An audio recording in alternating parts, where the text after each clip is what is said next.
All right, this is it. My name's Jeff K, and you're listening to episode 308 of the world-famous West Virginia Surf Report podcast.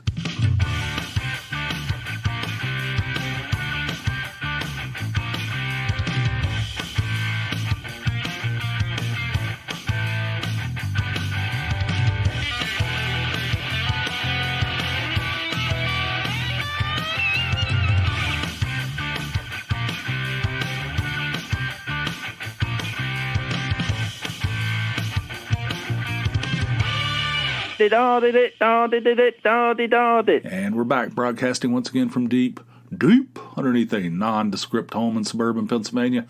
Thank you guys for tuning in and listening and all that jazz. Hope you're doing well. It's a Saturday as I record this.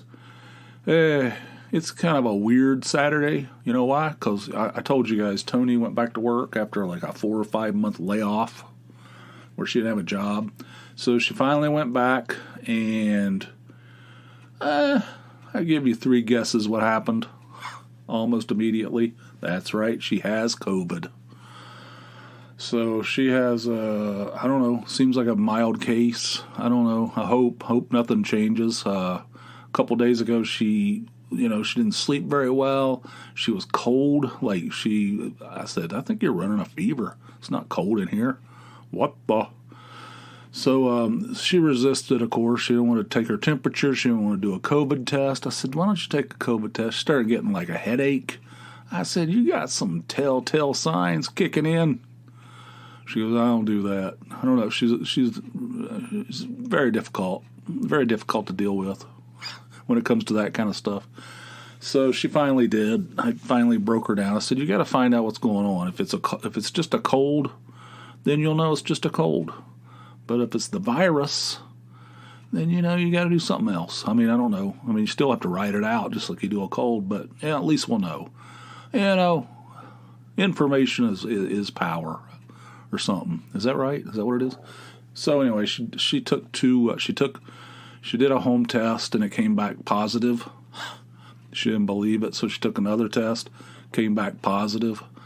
She called a on-call doctor just to see what they advised, and the guy said, well, the strain that's going around right now is very mild, so if you can use some over-the-counter some cold medication or whatever. I don't remember exactly what he told her, but he said that it's fairly mild, and so far it seems like it is. She's tired. It feels like the first day she had a headache and then a fever, and then after that she's just tired, So I don't know. It's the third person, 3 out of 4, who's had COVID in this house. The only one that hasn't is the younger boy, and he's the one that takes care of himself, eats all the healthy foods and all that stuff. I don't know if there's any connection to that, but anyway, 3 out of 4 of us have had it to date, so hopefully she gets past that pretty quickly. But we're not going anywhere. It's kind of like a hunker down weekend. I guess I could go out if I wanted to by myself. I remember I told you that the older boy bought a cactus. Did I tell you about this? I think I did. He bought a cactus. I don't know where he comes up with this stuff, to tell you the truth. But he found something online. He watched some video with this guy, some old hippie out in Arizona or something. He has like some kind of cactus farm or some shit. Again, I'm unclear. But he ordered this cactus. It's a cut, they called it, a cut from a actual cactus, like out in the desert, right? And it was expensive. The thing was like $100 or something. And it was a long time before he got it. I was like, did that old guy rip you off? He goes, no, it'll be here. So it showed up today. He's got that thing planted. He's got it up in his room. It's got some kind of UV light shining down on it. We'll see what happens. I don't know. It's like $100. It's not even. I had it pictured in my head that it was going to be pretty big, but it's like, I don't know. It's like the size of a large cucumber, basically, is what it is. So he planted it. He had it all set up. He bought the cactus soil. I don't know what the hell that is, but he purchased the cactus soil to go along with it, and he put it in a pot, and he's got it up in his room, and they sent a bunch of directions on how to take care of it. You know, you can easily overwater it. I guess that's one of the big problems with these things. You know where he is right now, though, the boy? So he got his cactus. This is a big day for him. He got his cactus. He planted it in his room. He's got a UV light shining down on it. And now he's at some kind of... He's visiting with some woman who's teaching him transcendental meditation, TM. So he goes from one thing to another. He runs wide open. That's one thing I could say for him. So he had to. I said, how much? I said, does this cost anything? Oh yeah. So he said, I said, how much was it? How much did you have to pay for it? And he goes, wow, $250, around $250. But he has a history of not telling the exact truth. So I have no idea how much he paid for this thing. But he's meeting with her today. It's supposed to be a 90-minute meeting, and then there's a couple of Zoom call follow-ups. And then apparently he'll be able to do this, you know. It's weird. I said, what is this thing? I said, so he had to go to some private home about 45 miles from here. It's like it's not the woman who's teaching it to him. It's not her home. It's like it's the home of a wealthy couple, supposedly, who's really into this TM business, and they let these teachers, I guess that's what they call them, teach this stuff in their guest house. So that's where he's going. That's where he's at right now. I said, you better be careful. I said, I don't know. These people might be swingers. I don't know. Seems kind of weird. I don't know. I'm skeptical. My parents are like so skeptical about everything. Everything's a ripoff, you know. Everybody's trying to get over on you. I'm not as bad as them, but I got a little bit of that in me too. I'm like, you better be careful. We end up on Dateline or something, you know. Anyway, that's where he's at right now. They told him to bring. Listen to this shit. I don't know what the hell's going on. This is bizarre. They told him to bring a handkerchief or a napkin, I think. I don't know. A napkin, an apple, and some flowers. I don't know what the hell's going on. What is this? I said, they're going to make you like shit in a casket or something, some kind of initiation thing. He goes, what? Wasn't that skull and bones or something? It's like you had to, I don't know what you had to take a dump in a casket or, I don't know, I don't remember. Something like that. He was like, what are you talking about? I said, I don't know, just be careful. I don't know what you're getting yourself into. You know, don't let them microdose you or something. I don't know what the hell's going on. He's just like shaking his head. But anyway, I said, well, you go up there and you learn how to do it, and then you can teach me, because I've always been mildly interested in it too. But I'm not paying $1,000. You know how they decide on a cost? It's like how much you make. It's like how much your income is.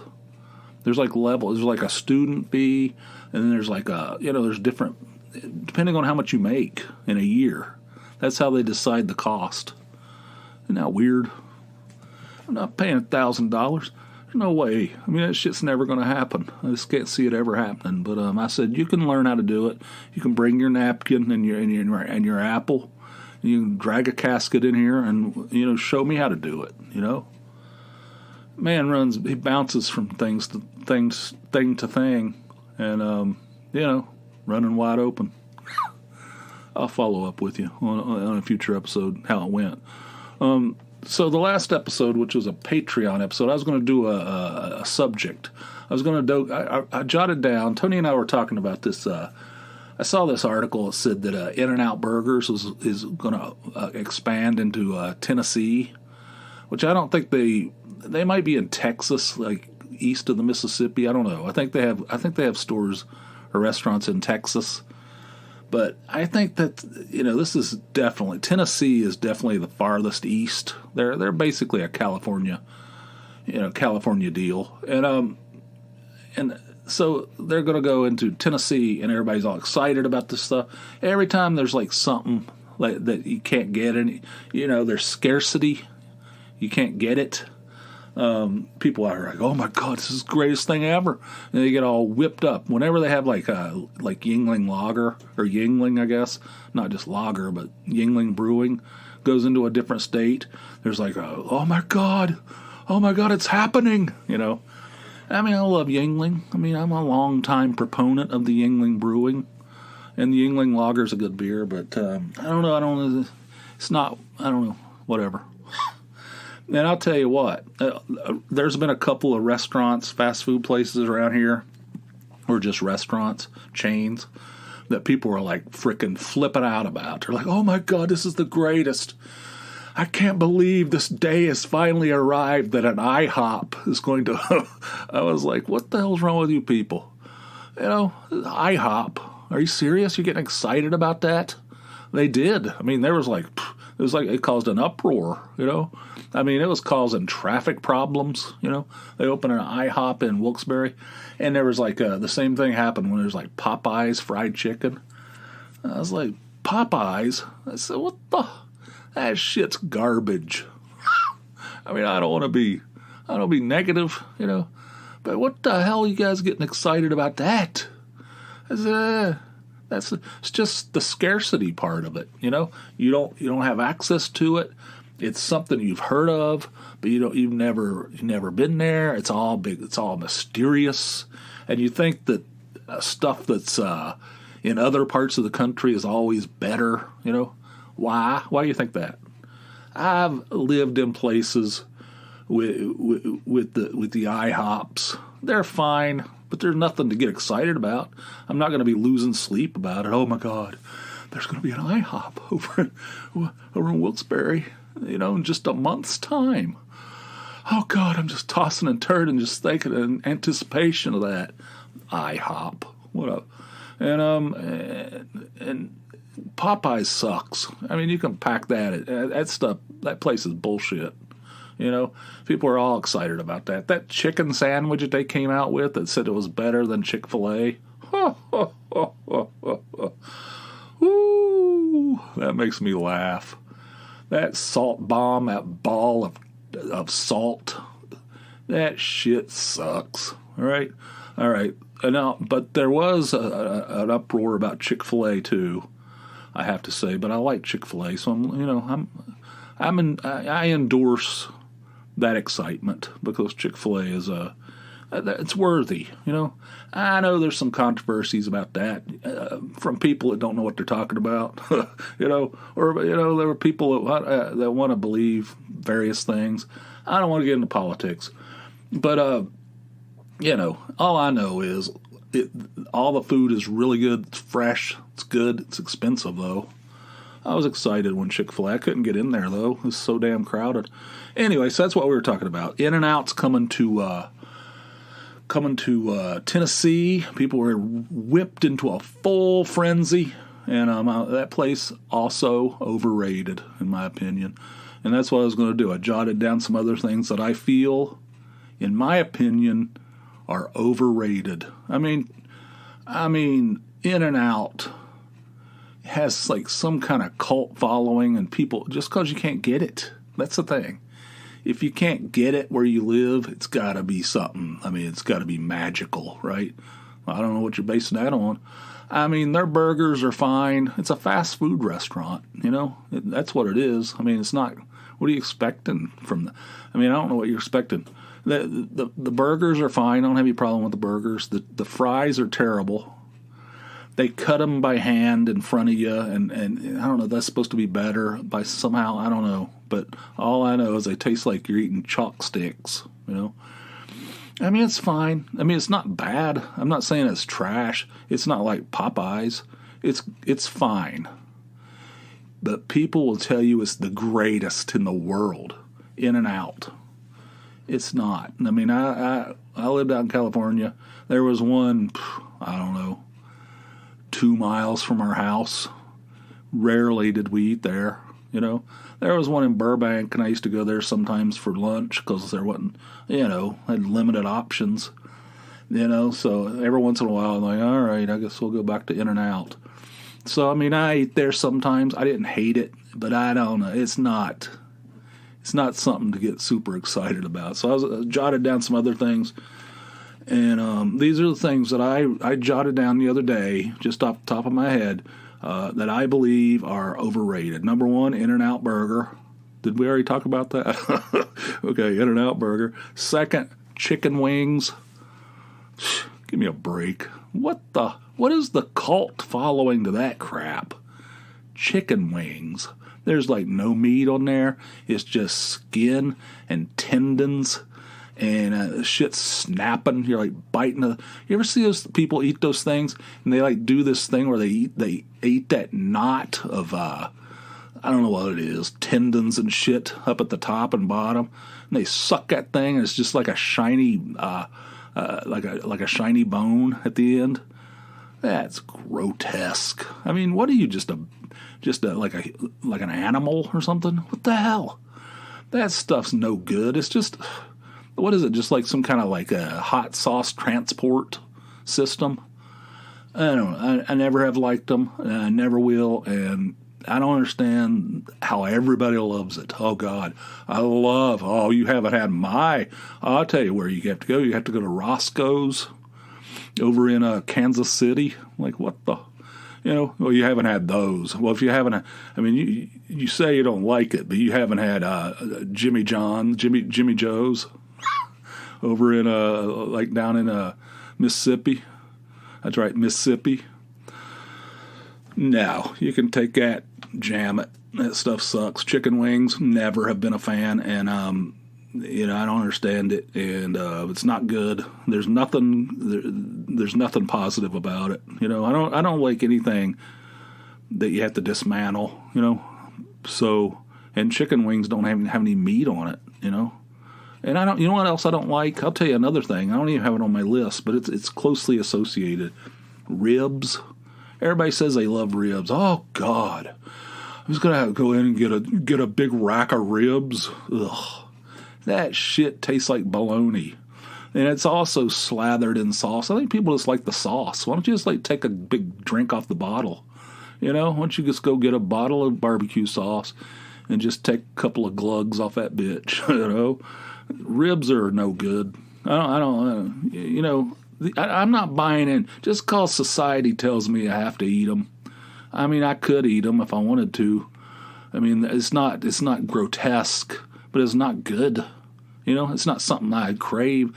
If I was in a restaurant and they were serving various things and one of them was ribs, I would not buy the ribs. I would order something else. So that's bullshit too. And I don't know about these other two. These next two are kind of, I don't know. I don't know if this is fair. I don't even know if I'm going to mention it. Guacamole and garlic.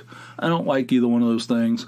But that might just be a preference, I mean, that's just a taste that I don't like. So maybe, okay, I'll give you a pass on that. If you like garlic, then you like garlic. Chicken wings falls into a different category. There's nothing there, Eating chicken skin slathered in sauce. But guacamole has a weird taste, like earth, like you're eating dirt clods, and garlic sucks. So maybe that's just, maybe that's unfair. Next on my list, a potluck lunch at work, like a potluck dinner or something, where everybody brings something. Oh, God. What? People are like, oh, we're going to do a potluck next Friday, and you're going to bring in. Who's going to bring in the crock pot full of wieners? The little wieners on the little toothpicks and the, no way. I mean, I get bullied into participating in these sometimes. I always try to get out of it. I never bring anything, so I use that as an excuse. I say, well, I didn't bring anything.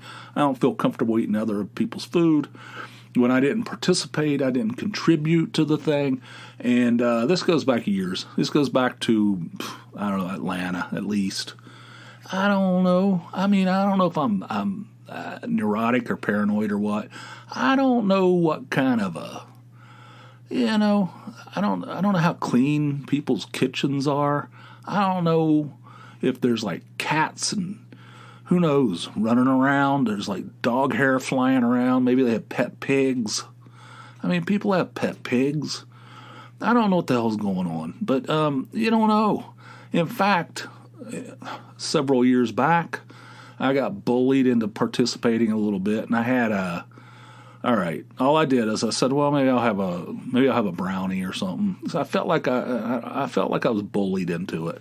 So I take this brownie and I go and sit down at a table across from somebody. I take a bite off the thing. It's got a big clump of hair in it. I don't know what part of the body this hair came from, but it looks suspiciously curly. And I almost regurgitated right there in the break room.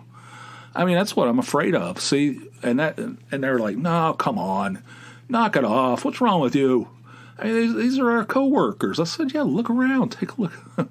I mean, yeah, that's what I'm saying too. I mean, you're saying this is our coworkers, but take a look. I mean, do an assessment here. I bite into the thing. It's got a big clump of pubes in it, maybe. I don't know, ass hair. I don't know, back hair. I don't know. But it's got something in there, and it was it almost took me out, So that's what I'm afraid of. I mean, these potlucks, no way. Pack it. Starbucks, I mean, everybody trashes that place. And yet you go by them, and they're loaded up with people. I don't know. I don't think the coffee's any good. I think it tastes burnt. I know it's not very original, but that's the way it doesn't taste like coffee. It tastes like some kind of version of coffee that I don't particularly like. And I don't like all that crap where you blah, blah, blah. You have to have a dome on there and all this stuff. I just drink coffee at home. If I'm drinking it out, who has the best coffee, in my opinion, anywhere, outside my house, is Panera Bread Company or whatever it's called. They have a good solid coffee, and it's serve yourself. So you can just go up there and they have these the big tankards, and you just get regular coffee. Put a splash of half and half in there, and you're good to go. You don't need all this stuff where they're having to use a blender and a grinder and all this stuff. It's just coffee with a splash of milk in it, and that's exactly what I like. And it tastes good. It doesn't taste burnt. It tastes like real coffee. I don't like Starbucks. I mean, I can drink it, but I don't like it. It's not good. Another thing I have on my list here, Niagara Falls. Everybody thinks, I got to see Niagara Falls someday. It's one of those things, just like the Grand Canyon. I'll put in the same category, where you're there and the first 5 minutes you're like, man, look at that. Can you believe what is in front of us? Look at that. Oh my God. Is there an ice cream shop around here somewhere? It's like, okay, you saw it and you don't need to keep looking at it. I mean, I don't know. I mean, you could sit there and look at it for, an entire day, just water going over the. And back when we went there, it's been a while. It was kind of run down. The United States side, the U.S. side of Niagara Falls, kind of run down, and it was kind of depressing. And then the Canadian side was kind of like touristy, kind of tacky. I don't have any problem with that. The whole thing was underwhelming. I don't know. It's been a long time since I've been up there, but I remember it being underwhelming. And that Grand Canyon. I mean, when we were in Las Vegas, we took a bus trip out there. I thought both of us were like, we should see the Grand Canyon while we're out there, since we're going to be there for like 6-7 days. Take one day and go to the Grand Canyon. We jump on this bus with this motley crew of tourists. And we go and we drive through this deserty place. We're on Route 66 a couple times. The old Route 66. And we finally get there, and it's like, wow, check that out. And they're like, before we get off the bus, they're like, we want to warn you that if you step over the barrier, there's a barrier on the side of the canyon. Do not step over it. It's only like 3 feet tall, or maybe 2 feet tall, It's like a little fence that's like real low. Do not step over that barrier. I mean, it's very dangerous. You could also be fined up to $500. I can't remember what the number was, but it was a lot. I wouldn't want to have to pay it. And do not. It's very important. It's for your safety and blah blah blah. So they let us out of the bus. Everybody goes straight down there and steps over the barrier, just immediately. I'm like, what the? I'm not stepping out there on that ledge. Okay, what if I go plummeting in over end into that thing? I mean, it's cool. It's beautiful. And I'm glad I saw it. But I didn't like what we had to do to get there. Riding that bus for all those hours. There was nothing to see. It was just desert, in every direction. And then we half hour after we got there, I'm like, okay. I was literally looking for an ice cream shop, and we had ice cream cones, and it was like, when are we going back? I mean, I don't know. I mean, I don't want to be a downer, but I wouldn't recommend it. And if you're in the area and you don't have to do one of those big bus trips, swing by, look at it, and then keep moving. What else? Oh, birthdays as an adult. I don't like that. I don't like adults who wear a sash, maybe wear a crown. Look at me. This is my birthday. And big deal. Everybody had a birthday, including Hitler. It's not a great accomplishment that you had a birthday. I mean, I don't know. It's not. I mean, when it's kids, good. Has your day. But as an adult, when you want to be the center of attention to the point where you're wearing a crown, and some of these people do, this is my birthday week, or this is my birthday weekend. This is my birthday month. February is my birthday month. It's like, what the hell? What is this kind of narcissism running amok? Birthday. You're in your 30s. I mean, knock it off. What the hell? I mean, I know some people use it as an excuse to party it up. That I can get behind. But when it's like everybody look at me in the office, everybody, it's my birthday. I just want to remind you, that's why I'm wearing this sash. Every year I buy a new sash, and I keep my sashes as mementos. And this is my latest sash, and it's my birthday month. So I hope everybody will keep reminding me of it and congratulating me, because I want to be the center of attention, because I love attention. All right. Birthdays as an adult, overrated. Halloween, same category. What the? That's for kids. If you're in your 40s, and you're dressing up like a skeleton, coming to work, and dressed up like a donkey or something. I mean, I've never seen anybody do that, but you know what I'm saying. I don't know. Whatever. More power to you. Summer sucks. I mean, I like it because of baseball, and I like it because it's not snowing and there's not ice on the road. But there's some negatives. There's also some summer negatives. People love summer. Everybody's like, I can't wait till summer gets here. Summer's my favorite time of the year. I know that's the time when you go on vacation generally, and people claim to love it. You know why I don't love it is because it's freaking hot and it's humid. And I get you get a swamp ass, and you get like heat rash, and it's horrible. There's humidity. There's bugs flying in your ears, up your nose. I can't stand that crap. I mean, I like if it's like say it's like 74, low humidity. Yeah, summer's beautiful, and all your yard work's done. But that's always hanging over your head too. It's another thing. It's like, oh God, I got one more thing to do, and it's one of the things in my life that I hate the most. I gotta go home and mow the frickin' grass. That shit's hanging over your head all the time. And there's bugs out there. Your ass is a wash in perspiration. It just sucks. It's summer. Everybody's, I love it, as much as I love my sash. If there's one thing I love more than my sash, it's summer. Summer's overrated.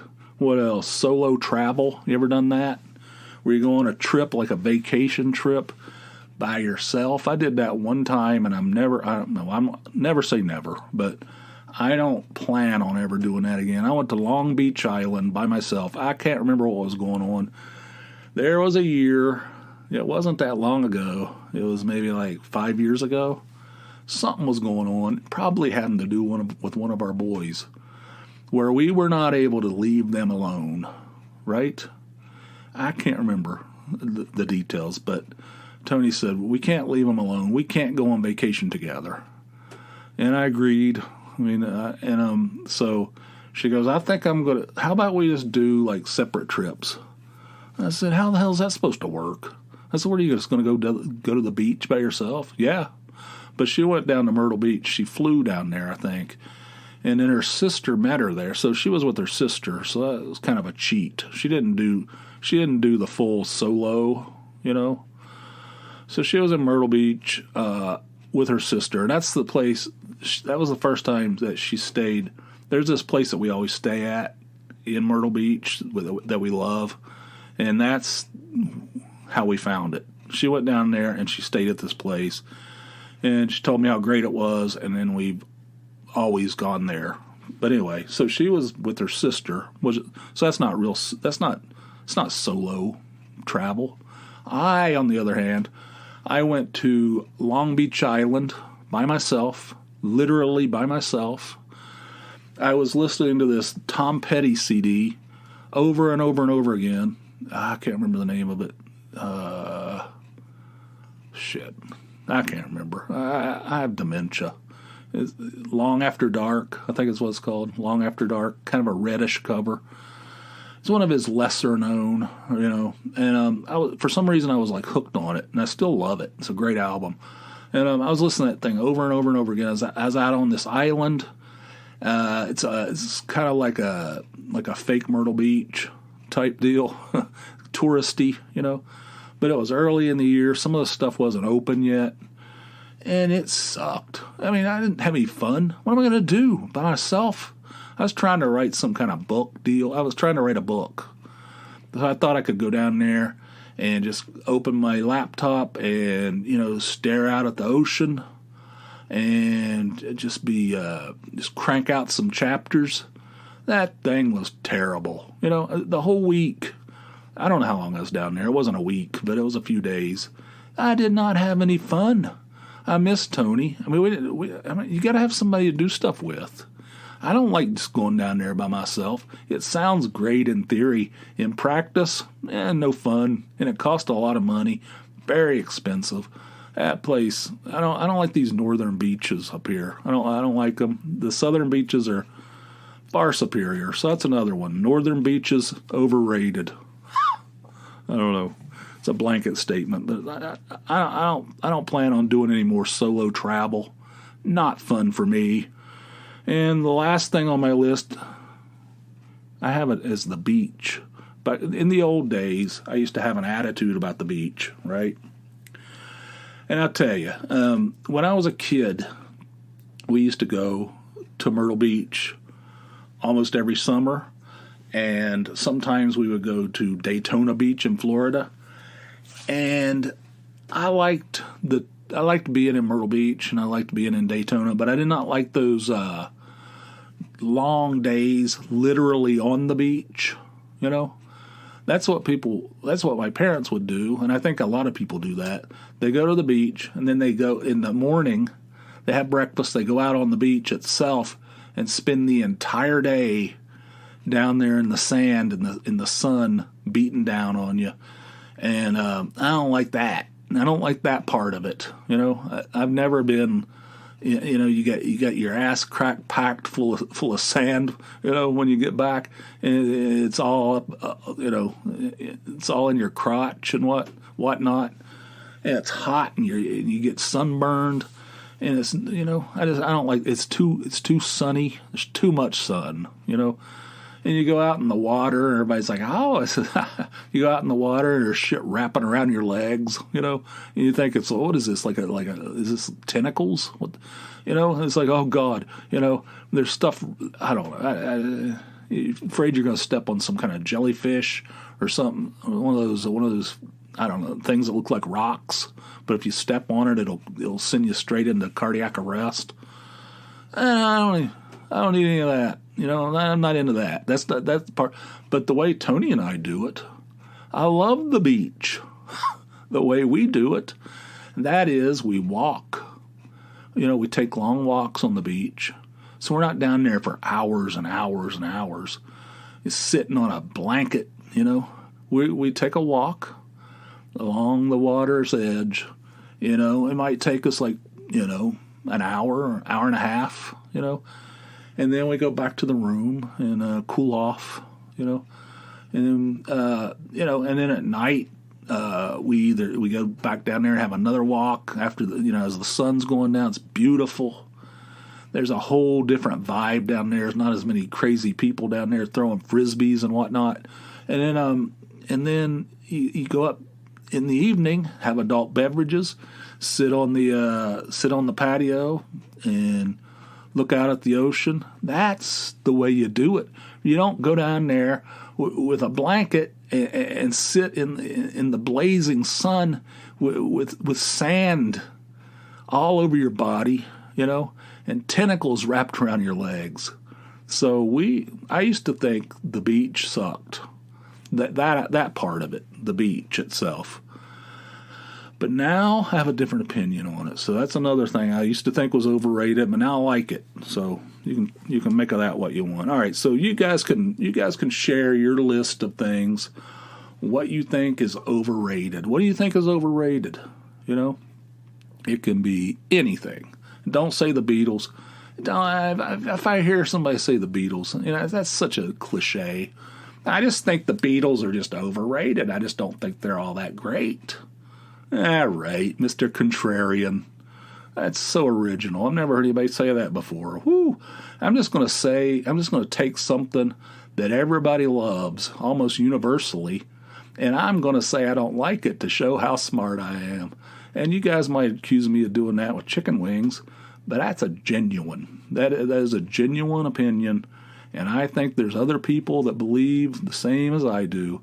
They might be afraid to say anything about it, But I'm a hero. I guess when it comes to chicken wings, I view myself as a hero. All right. I have a couple of calls. There was 2 calls from Clinton in Indiana. The first one I didn't know if I was going to use or not because it's a little. I'll just let you hear it right here. Hi, Jeff. This is Clinton from Indiana. Hey, talking about your Fitbit and all its capabilities to measure, we as men know that maybe during the night you can find yourself with a completely unprompted erection. So I was wondering, maybe your Fitbit can measure that too, along with the snoring and everything. You're looking at your stats the next day, and you're like, "Wow, 1:15, I had a little semi-chub, and wow, 4 o'clock, raging level 10 steel bar that took 4 minutes to dissipate." I don't know. Maybe there's another accessory you got to buy and attach for that. Maybe dig around in the settings and report back on your stats. I'm sure everyone would enjoy it. Anyway, take care, Jeff. All right. I don't know. Hang on a second. I don't know what you're talking about, a steel bar. I mean, I know what you're talking about, but I got you. I mean, this what do you call it? This Fitbit. It measures all kinds of stuff about your sleep. I'm still obsessed with it. I looked at it today, and I had a 79. That was my sleep score. I think only one time since I started have I got into the 80s. I don't sleep well, and I'm fairly obsessed with it. And Clinton, he talked about erections. Nocturnal erections with the half mast and the steel bar. Good Lord. Well, I don't know. What is that attachment? You're talking about some kind of an attachment that you might have to use for this Fitbit. What would that be called? I would like for you guys to help me with that. What would that attachment be called to measure nocturnal erections. I mean, would it be a cockometer? Whatever. What do you have? I don't know, schlongograph? I don't know. Help me out with that as well. That one, I didn't know if I was going to use that or not, But whatever. Hope you enjoyed it. Thanks for calling, Clinton. And here you are again. Another call from Clinton right here. Hi, Jeff. This is Clinton from Indiana. Hey, if you don't want to use my last call, fair enough. But I thought I'd call back to talk about Coast to Coast, the overnight show. You were talking about sitting in your driveway listening to that at 2 in the morning, and that was me back in college in my little efficiency apartment, listening to the clock radio, listening to Art Bell talk to a variety of cranks and weirdos. I always liked that he treated them decently. He didn't make fun of them directly, but which gave them the sort of freedom to go off on their subjects. But I always felt like he was kind of winking to the audience a little bit, saying, yeah, we got these people on here. They're nutso, but I'm going to let them talk. Anyway, that was just a fun slice of life, and I'm right there with you remembering those times. Anyway, take care, and thanks for doing the show. Bye. Yeah, I loved Art Bell, too. Art Bell was the one, I don't know, I'm not sure about the history of it. I don't know if he founded that show or if he was hired onto Coast to Coast or if he founded it or what. But he was the best. That was the gold standard when he was hosting that show. And he did it from, sometimes he did it from some compound out in the desert in Nevada. The Kingdom of Nye, as he called it. He had some kind of compound out in the desert, and he was lived completely off the grid, And he did his radio show from his house, and he was great. He would have these like Clinton was saying. He'd take calls from whack jobs, and you painted a perfect picture. He would treat them with respect, treat them with enough respect, not to piss them off. But there was always a wink, to the listener. Yeah, we're in on this together. He was great. That's great radio, man. He was the best. And then he started doing his show from the Philippines or something. It was really weird. I don't know what the hell. He was a wacky character. He kept retiring and then coming out of retirement. And George Norrie took over after he finally left for good, Art Bell. And he's not nearly as good, but the show's interesting. It's pretty good. I mean, depending on who the guest is, but George Norrie is no Art Bell, But I love good radio. I mean, I've mentioned it many times, but I'm glad there's people out there that enjoy it as well. So thanks, Clinton. Thanks for both of your calls. And if you want to call in, like Clinton did twice with the steel bar, okay, give me a call, 570-290-8151. That's the number, 570-290-8151. And also, I'm finished with the $5 scratch-off project. No more. Today's Saturday. Today's a day I would generally go buy scratch-offs, not doing it, and I feel like a weight's been lifted off my shoulders. Felt like I scratched myself into a corner, So, but that's over. I lost a bunch of money, close to $500 over 2 years. That's crap. So that's over. If you want to check out the final numbers, check it out, the WVSR.com/scratchoff5. So that's over. SurfReportPod.com is the website for the podcast. So there's extra stuff there, links, photographs, what have you. So it's a value-added service. Check it out, SurfReportPod.com. And if you want 2 of these episodes a week instead of a measly one, you can do that too. We got that all set up. There's a whole infrastructure set up for you guys. It's over at Patreon.com. It's Patreon, Patreon.com/Jeff K. Sign up for a $4 or more monthly donation, and you'll get an extra episode every week. Not every once in a while, not every month. That's for suckers. Every week.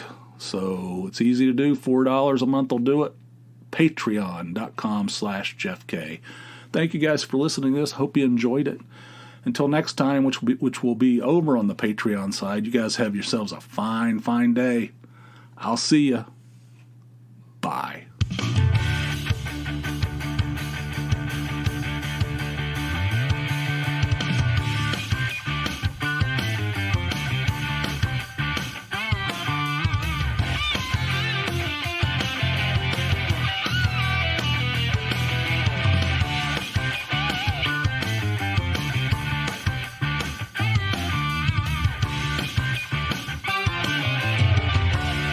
Information is power or something. Is that right? Is that what it is?